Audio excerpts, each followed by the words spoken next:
सभी लोगों को नमस्कार। मैं doctor Himanshu Yadav, assistant professor, department of political science. आज एक नए विषय के साथ आपके समक्ष उपस्थित हूँ। आज का जो मेरा विषय है वह है लोक प्रशासन में संगठन का क्या महत्व है, या संगठन किस प्रकार से चलाया जाता है। किसी भी प्रशासनिक व्यवस्था को चलाने के लिए संगठन की जिन मूलभूत चीज़ों की आवश्यकताएँ होती हैं, उसी विषय पर हम आपसे बात करेंगे। तो आइए बहुत ज़्यादा समय न लेते हुए सीधे अपने विषय पर हम आते हैं कि संगठन बेसिकली हम पढ़ेंगे क्या क्या चीज़ें और क्या है ये संगठन। तो पढ़ते समय हम ध्यान रखेंगे जो हमारे विषय हैं वो हम इन मूल विषयों पर चर्चा करेंगे कि ये पहली चीज़ तो होता क्या है। यह पहले आवश्यक है कि आप भी जान पाए कि है क्या चीज़ ये। दूसरा फिर देखेंगे इसका हम अर्थ क्या होती हैं, अर्थ क्या है इसका। इसमें परिभाषाएं जो विभिन्न विचारकों ने अपने अपने माध्यम से अलग अलग प्रकार से इसकी जो परिभाषाएं दी, डेफिनेशंस दी हैं, उनके बारे में कुछ हम चर्चाएं करेंगे। हम इसकी चर्चाएं करेंगे इन्हीं परिभाषाओं के आधार पर इनकी जो विशेषताएं निकल के सामने आती हैं, इन विशेषताओं की चर्चा करेंगे। इसके बाद हम चर्चा करेंगे इनके जो एलिमेंट्स हैं, कौन कौन से एलिमेंट्स ऑर्गेनाइजेशन के साथ बेसिक एलिमेंट्स होते हैं, उन तत्वों की हम चर्चा करेंगे। किस प्रकार के कौन कौन से तत्व जो संगठन को बनाने के लिए, उसको करने के लिए आवश्यक होते हैं, उन तत्वों की बात करेंगे। इसके बाद हम बात करेंगे उद्देश्यों की। ये कौन से उद्देश्य हैं जिन उद्देश्यों के माध्यम से संगठन का निर्माण किया जा रहा है, और संगठन की हम बाद में बात करेंगे प्रक्रिया की। एक संगठन की एक प्रक्रिया होगी, इस संगठन की प्रक्रिया, और फिर संगठन के प्रकार, और फिर लास्ट में हम संगठन के सिद्धांत आपको हम लगभग 8 से 10 तरीके के हम आपको संगठन के सिद्धांतों पे हम चर्चा करेंगे किस किस तरीके के होते हैं। लेकिन यह जो आपका संगठन के प्रकार और संगठन के सिद्धांत की जो प्रक्रिया, जो श्रृंखला चलेगी, यह अलग चलेगी। यहाँ जो आज हम चर्चा करेंगे, हम प्रक्रिया के बाद हम चर्चा कर लेंगे कि संगठन का महत्व क्या है, महत्व क्या होता है इसका, और इसका निष्कर्ष क्या होता है। इस टॉपिक को हम यहीं ख़त्म करेंगे। ये हमारा जो टॉपिक होगा ये नए क्लास में नए अलग से, क्योंकि इस पे सिद्धांतों पे हम अलग तरीके से हमें आपको बात करनी पड़ेगी। प्रकारों की हम चर्चा करेंगे, अलग तरीके से बात करनी होगी। तो आइए हम लोग बहुत ज़्यादा समय न लेते हुए सीधे अपने मूल विषय पर आते हैं कि एक्चुअली संगठन है क्या चीज़।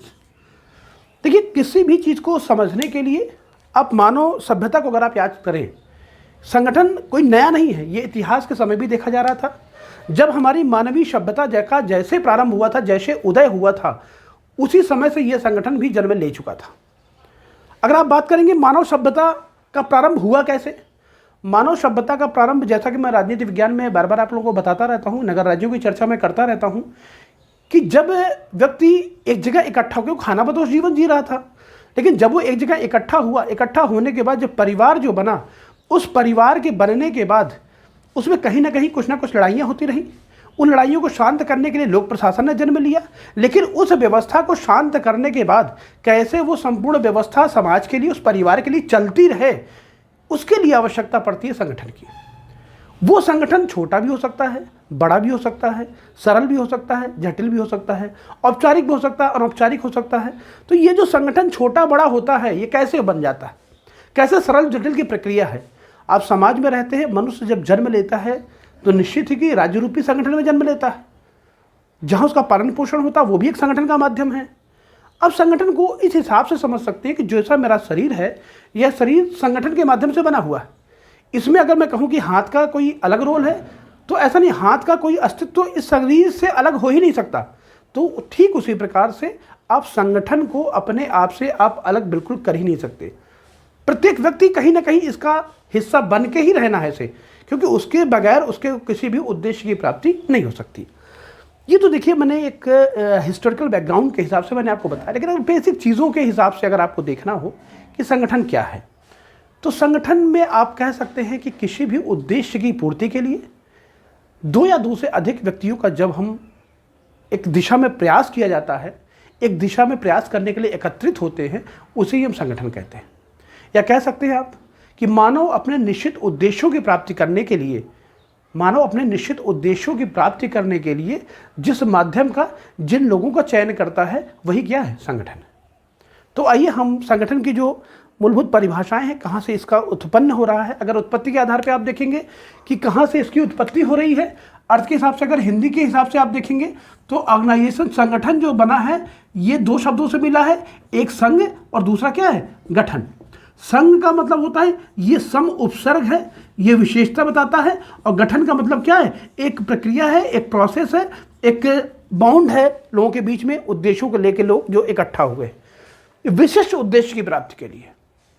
विशिष्ट उद्देश्य की जब प्राप्ति होगी तब ये सही वास्तविक रूप में क्या होगा, संगठन बनके तैयार होगा। देखिए अब हम बात करेंगे कि ये ऑर्गेनाइज शब्द हिंदी का माध्यम ये था, इंग्लिश के माध्यम के अनुसार, अंग्रेजियों के अनुसार ये शब्द कहाँ से बन कर रहा, ऑर्गेनाइजेशन बेसिकली ऑर्गेनाइज शब्द से बना है, और ऑर्गेनाइज का जो मतलब होता है यह होता है संगठित करना। संगठित करना, जो संगठन जो बना हुआ है क्या है, ऑर्गेनाइज, किसी व्यवस्था को ऑर्गेनाइज करने का मतलब कि एक प्रॉपर जो इसकी एक व्यवस्था होती है, उस व्यवस्था के आधार पे संगठन का क्या कर रहे हैं, निर्माण कर रहे हैं। लेकिन अगर आप ऑक्सफोर्ड डिक्शनरी के अनुसार अगर आप जाएंगे कि ऑक्सफोर्ड डिक्शनरी में इसकी क्या व्यवस्था की गई है, क्योंकि जितने भी शब्दों का इस्तेमाल किया जा रहा है, जो भी शब्द पब्लिक एडमिनिस्ट्रेशन में आप पढ़ेंगे, जो भी विषय आप पढ़ेंगे, ये बेसिकली अमेरिका से आ रहा है। तो अमेरिका से जब ये व्यवस्था आएगी तो वो उसी का उस समय का जो स्ट्रक्चर था, उसी स्ट्रक्चर को वो क्या करते हैं, अडॉप्ट करते हैं और बताते हैं कि जो व्यवस्थित ढांचा होगा। देखिए दो तरह के ऑक्सफोर्ड डिक्शनरी दो तरह के तर्क दिए अपने, पहला और ये दूसरा। पहला तर्क देता है कि व्यवस्थित ढांचा बनाना, व्यवस्थित ढांचा बनाना। व्यवस्थित ढांचा बनाने का मतलब है to give the orderly structure to, जो स्ट्रक्चर होगा उसका एक ऑर्डर डिसाइड कर देंगे, वो किस स्ट्रक्चर के हिसाब से जो उसका ऑर्डर होगा, असेंडिंग डिसेंडिंग जो भी व्यवस्थाएं होंगी, उसको क्या होगा, वो एक सिस्टमैटिक व्यवस्था होनी चाहिए। लेकिन अगर आप दूसरे उसमें देखेंगे, किसी भी वस्तु का जो आकार होता है उसको क्या करते हैं, निश्चित करते हैं, उसका फ्रेमवर्क करते हैं। ये कहते हैं कि जो आकार होगा, ये आकार कैसा होगा, ये आकार निश्चित होगा। निश्चित मतलब किसका, इसका एक फ्रेमवर्क होगा। इस फ्रेमवर्क के आधार पर जब कोई व्यवस्था काम कर रही होगी, जब कोई संस्था काम कर रही होगी, तब उसका जो वर्क ऑर्डर होगा, ये जो फ्रेमवर्क बनेगा, इस फ्रेमवर्क से जो हमें वर्क ऑर्डर दिया जाएगा, वो व्यवस्था क्या होगी, वही व्यवस्था आपका संगठन कहलाएगी। तो अगर हम ऑक्सफोर्ड डिक्शनरी के अनुसार अगर व्यवस्था को देखेंगे तो उसने दो रूपों में इसके अर्थ को बताने की कोशिश की है। पहला बताया है कि एक व्यवस्थित ढांचे के रूप में, दूसरा बताया है किसी वस्तु का जो आकार होता है उसको निश्चित करने के रूप में बताया। इसमें तमाम सारे विद्वानों की परिभाषाएं आती हैं। जो विद्वानों की परिभाषाएं आती हैं वो थोड़ा सा आप गौर करिए। कभी कभी ऑक्सफोर्ड डिक्शनरी के अनुसार यह आईएएस के मेंस में या पीसीएस में कभी कभी ये सवाल पूछ लेता है। आईएएस में तो नहीं, पीसीएस में अमूमन ये सवाल आता रहता है। तो देखना हमें ये है कि इसमें जो हम इसकी जो परिभाषाएं पढ़ेंगे, देखिए परिभाषा कुछ नई नहीं है, केवल आपको ध्यान करने की आवश्यकता है कि चीज़ों को कैसे हम समझें। कुछ महत्वपूर्ण है, जैसे गॉस साहब की एक परिभाषा है। गॉस साहब जो है, जॉनस गॉस, इन्होंने कहा है कि जो संगठन होता है ये कर्मचारियों को, देखिए आपको देखिए केवल चीज़ों को, परिभाषा को याद करना देखिए संभव नहीं है, उसके कीवर्ड्स को पकड़िए।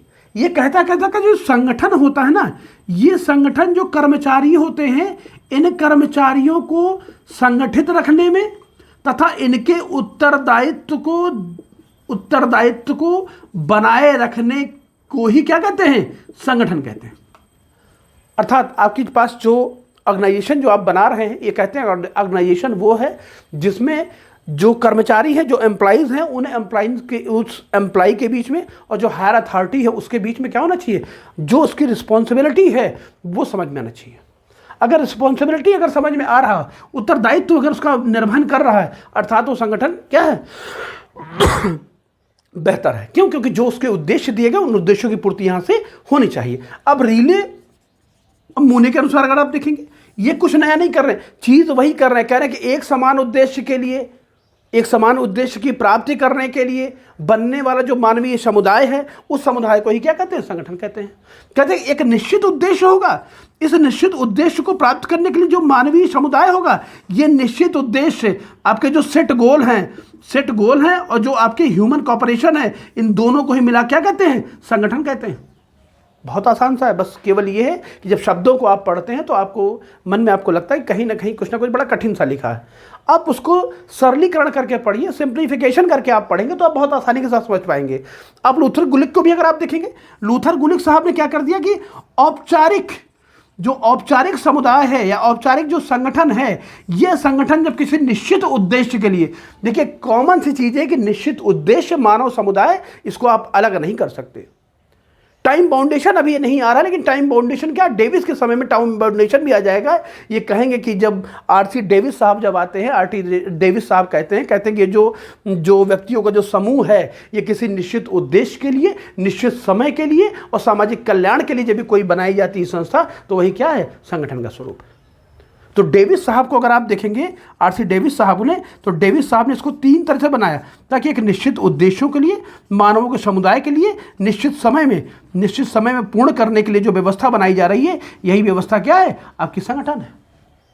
तो इस प्रकार से मैकफारलैंड भी आएंगे, मार्क्स भी अपनी परिभाषाओं को देंगे, डेविस भी अपनी परिभाषाओं को देंगे, बहुत सारे राइटर्स की एक श्रृंखला पूरी है। तो श्रृंखला के आधार पर अगर हम बहुत परिभाषाओं को देखने के बाद अगर मैं एक लाइन में आपसे पूछना चाहूँ या जानना चाहूँ कि बेसिकली इसकी विशेषताएं क्या होती हैं, किताब में पढ़ेंगे आप तो बड़ा लंबा चौड़ा आपको मिलेगा, 10, 12, 15 विशेषताएं मिलेंगी, लेकिन अगर बेसिकली हमें 3 विशेषताएं केवल देखने को मिलती हैं, जो हमें 3 विशेषताओं के जो हमें तत्व दिखाई पड़ते हैं वो केवल हमें 3 ही दिखाई पड़ते हैं, और इसी 3 को लोग अलग अलग तरीके से क्या करते हैं, डिफाइन करते हैं। पहला हमारे पास सेट गोल होगा, या कह लीजिए निश्चित उद्देश्य आपके पास है। इस निश्चित उद्देश्य आपके पास है, निश्चित उद्देश्य होंगे आपके पास। दूसरा आपके पास जो होगा वो सहयोग की भावना का, कॉपरेशन होगा, सहयोग दिखाई पड़ेगा, बिना सहयोग कोई संगठन नहीं चल सकता, ध्यान रखिएगा इस चीज का। तीसरा जो दिखाई पड़ता है कि मैन पावर, आपके पास मैन पावर होना चाहिए, आपके पास मानव का समुदाय होना चाहिए, क्योंकि जो समूह बनता है ये किससे बनता है, ये 2 व्यक्तियों से, 2 या 2 से अधिक व्यक्तियों से मिलकर ये बनता है, तभी हमारा समुदाय होता है, ध्यान रखिएगा। हमारा जो शरीर बना हुआ है, ये शरीर क्या है, हाथ, पैर, नाक, मुंह सब कुछ जोड़ने के बाद ये शरीर का निर्माण किया गया। हाथ अलग से नहीं है, अंग और अंगी का संबंध होता है। और जब यह लोग इकट्ठा होंगे समुदाय में, जब ये लोग संगठन के हिस्सा बनेंगे, जब संगठन में बनेंगे, तो ये 3 उद्देश्यों के लिए केवल बनेंगे। पहली बात, 2 से अधिक मानव होने चाहिए, 2 या 2 से अधिक मानव होने चाहिए, उनके निश्चित उद्देश्य होने चाहिए और उनके पास सहयोग करने का भाव होना चाहिए। आप एक दूसरे के साथ बैठ तो गए, लेकिन बैठने के बाद अगर आप उसमें कॉपरेट नहीं कर रहे हैं तो क्या ये बेहतर काम कर पाएंगे, नहीं कर पाएंगे। तो इसलिए यहाँ पे आवश्यकता क्या है, यहाँ पे आवश्यकता है या 3 फैक्टर्स के होने की, अगर है तो वो बेहतर संगठन होगा। तो आइए विशेषताओं पे हम थोड़ा बड़ी चर्चा करते हैं कि जो भी इसके 8-10 विशेषताएं हैं उन पे हम आपसे चर्चा करते हैं। आइए विशेषताएं, संगठन की अगर विशेषताएं आप देखेंगे, जो मैंने अभी 3 फैक्टर्स आपको बताए थे उन्हीं फैक्टर्स पे काम करेगा, लेकिन कुछ विद्वानों ने अलग अलग तरीके से आपके परीक्षाओं में पूछ लिया जाता है, इसलिए वो बताना आवश्यक है। पहली चीज़, इसमें 2 या 2 से अधिक व्यक्तियों का समूह होगा, ध्यान रखिएगा, 2+2, 2 या 2 से अधिक व्यक्तियों का समूह होगा, तभी वो संगठन का स्वरूप होगा। इसका एक निश्चित उद्देश्य होगा, नंबर 3 पे अगर आप आएंगे, मानवीय और भौतिक संसाधन जो हैं, मानवीय संसाधन, ध्यान रखिएगा, मानवीय संसाधन प्लस भौतिक संसाधन दोनों के बीच में क्या है, समन्वय होना चाहिए। तीसरा अगर आप चर्चा करेंगे, इसमें प्रबंधन के महत्वपूर्ण एक सिस्टमैटिक, इसमें प्रबंधन की प्रक्रिया पाई जाती है। प्रबंधन की प्रक्रिया अर्थात एक सिस्टमैटिक पूरी व्यवस्था होती है। इस सिस्टमैटिक व्यवस्था भी एक कार्य करता है। इसमें आप देखते हैं संगठन जो आपका है, सबसे महत्वपूर्ण संगठन, इसमें आपका क्या है, संगठन जो आपका होगा यह एक साध्य है, साधन नहीं, ध्यान रखिएगा। संगठन क्या है, संगठन साध्य है, ना कि साधन। यह हमेशा ध्यान रखिएगा, यह हमेशा सवाल यूजीसी नेट में पूछा जाता है, इसलिए कभी भी यह गलती आप ना करें। कर्तव्यों का जो उत्तरदायित्व वो बिल्कुल स्पष्ट होना चाहिए। रिस्पॉन्सिबिलिटी क्या है, आपकी बिल्कुल क्लियर रिस्पॉन्सिबिलिटी होना चाहिए। अगर उत्तरदायित्व आपका निश्चित है तो वह संगठन की बहुत ही महत्वपूर्ण विशेषता के रूप में देखा जाता है।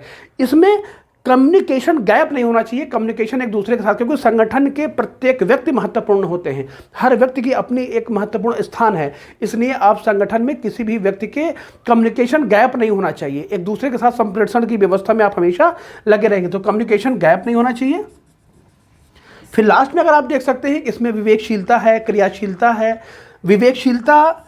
विवेकशीलता क्रियाशीलता के साथ साथ क्या है, आपके पास प्रयास होना चाहिए। आप अगर प्रयास नहीं कर रहे हैं, प्रयास संगठन के अंदर अगर आप नहीं कर रहे हैं, तो वह संगठन का बेहतर या संगठन का एक बेहतर उसको स्वरूप दे पाना या प्रदान कर पाना या बेहतर संगठन मानना, यह गलत हो जाएगा। इसलिए प्रत्येक व्यक्ति का इसमें विवेकशीलता के साथ, क्रियाशीलता के साथ प्रयासशीलता भी उसमें क्या होती है, समाहित होनी चाहिए। ये संरचनात्मक कार्यों को ध्यान में रखता है।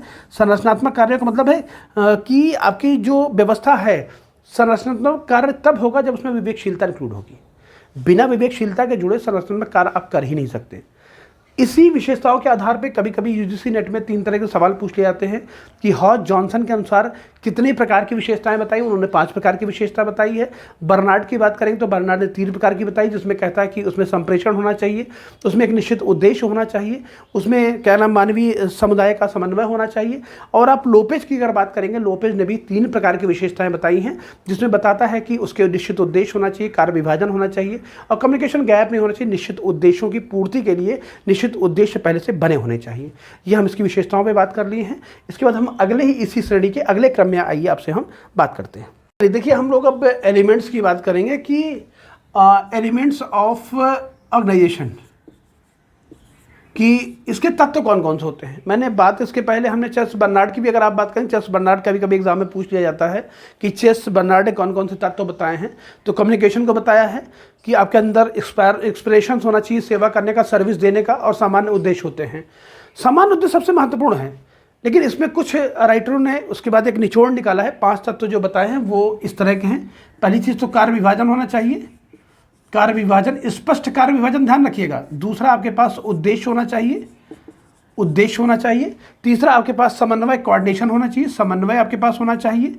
चौथा आपके पास संचार होना चाहिए, संचार की व्यवस्था होनी चाहिए। और 5वां अगर आप देखेंगे, जो अधिकांश जो दायित्व होते हैं उन दायित्वों का जो ढांचा है, रिस्पॉन्सिबिलिटी, ये कार्य विभाजन की तरह ही आप कह लीजिए दायित्वों का स्पष्ट विभाजन का ढांचा, विभाजन का ढांचा। देखिए चीज़ें वही हैं, बस थोड़ा सा केवल बदल गई हैं, इसलिए बताना आवश्यक हो जाता है कि कैसे आपको बताया जाए। यहाँ पर देखिए कार्य विभाजन के पहले अगर हम उद्देश्य की बात करें तो ज़्यादा बेहतर होगा। किताबों में जो दिया गया है कहीं ना कहीं उसमें कुछ ना कुछ खामियां रह गई हैं। क्यों? क्योंकि पहले आपका उद्देश्य होना चाहिए, कार्य विभाजन उसके बाद आना चाहिए। लेकिन किताबों में जो लिखा गया है, आप अवस्थी अवस्थी को पढ़ेंगे तो वहाँ पर इस तरह दिया गया। लेकिन मेरे हिसाब से पहले आपका उद्देश्य होना चाहिए, उसके बाद कार्य विभाजन होना चाहिए। समन्वय किसके बीच में? कार्य के बीच में आपको समन्वय करना है, समय के बीच में करना है, आपके उद्देश्यों के बीच में करना है, आपको पूंजी के बीच में करना है। अगर इतनी चीज़ों के बीच में आप समन्वय कर पा रहे हैं तो व्यवस्था आपकी क्या है? बेहतर व्यवस्था। ये एलिमेंट्स बताने की कोशिश की गई है कि संगठन में अगर ये फैक्टर हैं, बेहतर संगठन होने के, सही संगठन होने के जो पैरामीटर्स हमारे पास हैं वो ये पैरामीटर्स काम करते हैं। संगठन देखिए जब कोई बनता है उस संगठन के पीछे कुछ ना कुछ उसके उद्देश्य होते हैं। वो उद्देश्य हमेशा मेन से पूछे जाते हैं या कभी सवाल आपके सामने आ जाता है कि संगठन के क्या उद्देश्य हो सकते हैं, किन उद्देश्यों पर संगठन काम करता है।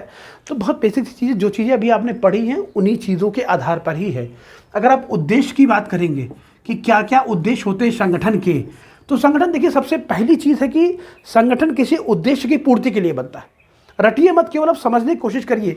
जो संगठन आपका बनेगा किसी एक उद्देश्य की पूर्ति के लिए बनेगा। और ये उद्देश्य कैसा होगा? ये उद्देश्य हमेशा निश्चित उद्देश्यों का ध्यान रखिएगा। जब भी कभी आप एग्जाम में लिखते हैं तो निश्चित उद्देश्य शब्द का जरूर प्रयोग करिए, उद्देश्य नहीं, निश्चित उद्देश्य की प्राप्ति के लिए। दूसरा, कम खर्चा हो। भाई संगठन जब आप बनता है कि क्या करते हैं आप? कम खर्चा हो, अर्थात कम खर्चे में हमारा कार्य कैसा हो? बेहतर हो जाए, मितव्ययिता होनी चाहिए। तीसरा कहता है कि समाजवादी समाज की अवधारणा हो। समाजवादी समाज की अवधारणा का मतलब क्या है? प्रत्येक व्यक्ति को ये न लगे कि मुझे संगठन से बाहर कर दिया गया। जो संगठन आप बना रहे हैं वो देश के हित में हो, समाज के हित में हो, तो वो संगठन आपका बेहतर है। और ध्यान रहे आपको एक चीज़ और, ध्यान रहे आपका इकोलॉजी सिस्टम या पर्यावरणीय जो व्यवस्था है, इस पर्यावरणीय व्यवस्था को ध्यान में रखकर जब कोई काम आप करेंगे तभी समाजवादी समाज की भावना से क्या होगा? आप प्रेरित होकर काम कर पाएंगे। इसलिए आवश्यकता है कि पर्यावरण को ध्यान में रखना ज़्यादा जरूरी है। और संगठन के माध्यम से जब कोई आप कार्य करते हैं तो उस व्यक्ति की कुशलता जाहिर होती है। कुशलता के साथ साथ आप भर्ती प्रक्रिया, भर्ती हुआ, नियुक्त हुआ, प्रमोशन हुआ, ये सारी चीज़ें क्या है? इसी संगठन का ही तत्व है, इसी से आपका निकल के सामने आता है। संगठन की अगर एक आप उद्देश्य और देखेंगे, संगठन में पहली चीज़ तो स्थायित्व होना चाहिए। ये नहीं कि आपका संगठन आज बना और कल टूट गया, ये संगठन नहीं है। संगठन में स्थायित्व दिखना चाहिए, संगठन में समन्वय दिखना चाहिए। समन्वय किसके बीच होना चाहिए? संगठन में समन्वय होना चाहिए पूंजी के बीच में और श्रम के बीच में। पूंजी श्रम के बीच में अगर आपका समन्वय है तभी आप निश्चित उद्देश्य की क्या करेंगे? पूर्ति कर पाएंगे। मधुर संबंध आपको किसमें देखना है? बेसिकली आपके मधुर संबंध देखे जाएंगे, वो पूंजी और श्रम के बीच में कितना हम मेहनत कर रहे हैं और कितनी हमारी पूंजी लग रही, उससे समाज को क्या लाभ मिल रहा है। अगर यह हो पा रहा है तब आप अपने निश्चित उद्देश्य की क्या कर पा रहे हैं, पूर्ति कर पा रहे हैं। किसी भी समाज की निश्चित उद्देश्य की पूर्ति के माध्यम से ही आप समाज का कल्याण कर सकते हैं।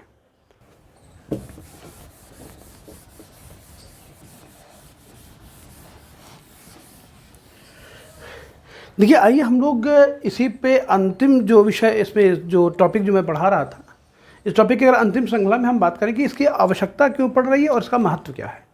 आवश्यकता को समझेंगे तो वही उसका महत्व है। किताबों में देखिए जब लिखा रहता है आवश्यकता एवं महत्व, चीज़ें थोड़ा सा लगती है कि अलग अलग चीज़ें हैं, अलग अलग पढ़ना चाहिए, लेकिन है नहीं, है एक ही चीज़, बशर्ते क्या है उसको लिखने का तरीका थोड़ा सा अलग हो गया। देखिए, अगर हम आवश्यकता और महत्व को पढ़ेंगे तो आप देख सकते हैं कि इसमें प्रबंधकीय पहली बात तो कार्यकुशलता होती है, क्योंकि जब आप किसी निश्चित उद्देश्य को प्राप्त करने के लिए करते हैं तो आप जो प्रबंध करना है, प्रबंधकीय कार्यकुशलता क्या होगी, आपकी दिखाई पड़े। क्यों? क्योंकि किसी निश्चित उद्देश्य को प्राप्त करने के लिए जिस संगठन को आप बना रहे हैं उससे कहीं ना कहीं आपने एक पैरामीटर्स को सेट किए होंगे, एक निश्चित गोल आपके पास है। उस गोल को पूरा करने के लिए आपके पास कार्यों को व्यवस्थित करेंगे आप, उसमें कार्य की विशिष्टीकरण को देखेंगे, कौन सा व्यक्ति किस कार्य को बेहतर तरीके से कर पाता है उसे देखेंगे आप उसके विकास को देखेंगे, उसके विस्तार को देखेंगे, उसकी तमाम सारी विविधताओं को देखेंगे। उसमें प्रभावी जो समन्वय जो आप करते हैं उसमें तमाम लोगों के समन्वय होंगे। आप प्रबंधकीय जो कर्तव्य आपके हैं उसको दिखाएंगे, अच्छे नियमों कानूनों का आप क्या करेंगे, निर्माण करेंगे। तो अर्थात अगर मैं देखूं, यह जो संगठन है किसी भी प्रशासनिक व्यवस्था को, किसी भी देश की व्यवस्था को सुचारू रूप से चलाने के लिए, उसके सामाजिक उद्देश्यों की पूर्ति के लिए एक ऐसे संगठन की व्यवस्था करना जिसमें सभी मानवों का सहयोग हो, सभी व्यक्तियों का सहयोग हो, जिसमें उसके पूंजी और उसके श्रम को एक उचित स्थान मिल सके। इस भाव से जिस उद्देश्य की प्राप्ति के लिए कोई व्यवस्था बनाई जाती है वही आपका क्या कहते हैं, संगठन है।